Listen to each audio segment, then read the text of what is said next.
Bonjour Laguna! Abracadabra, no di kayo agbuya, maawanan kayo ti kwarta. Nang ibig sabihin ay kumusta? At eto na pala ang pangalawang araw ko bilang imigrante dito sa Laguna. At heto nga, umagang umaga, umuulan na naman ng nyebe at pinapakiramdaman ko na naman kasi nga pangalawang araw nang umuulan ng nyebe. Pagkatapos kong pakiramdaman ang nyebe ay pumasok na ako para magluto ng pagkain ng mga dinosaur ko. At hayan nga, nagluto lang ako ng atay ng elepante at sinahugan ko na rin ng gulay na broccoli at saka cauliflower. Ayan kasi ang favorite nilang kainin.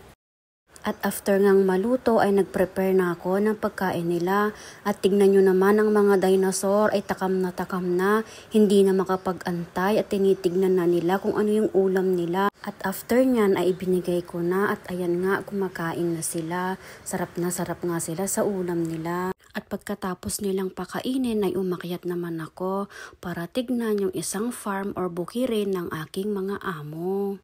At heto nga at nakarating na ako dito sa taas para tignan ang kanilang mga pananim dito. At heto nga ipapakita ko sa inyo ang mga pananim ng aking amo.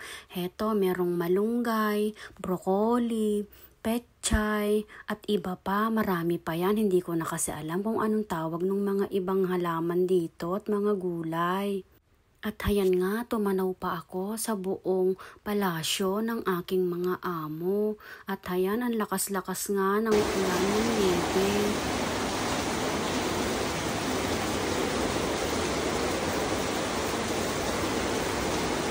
At meron din pala tanim yung amo ko na pineapple tree. Ayan o.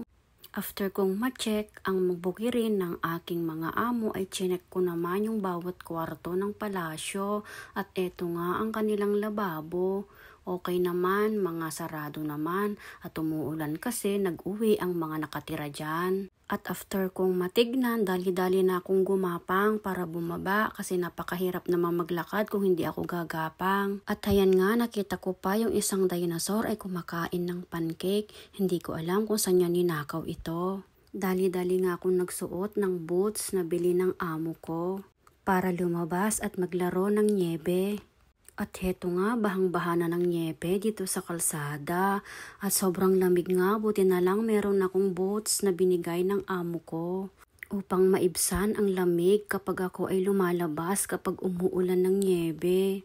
At hayan nga, hinahawi ko ang mga bad spirit upang makadaan patungo sa lagusan ng Encantadia. Pag may harang kasi, hindi sila malaya na makapunta doon sa lagusan ng Encantadia. At dito nga pala itinatangay ang mga bad spirit.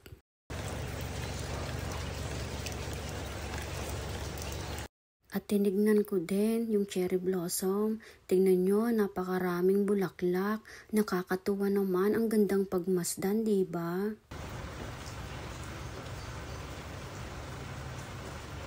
After kong matignan yung cherry blossom ay pumasok na ako at baka kasi paluin pa ako ng amo ko. Ayan lang ang ganap ko sa pangalawang araw ko dito sa Laguna.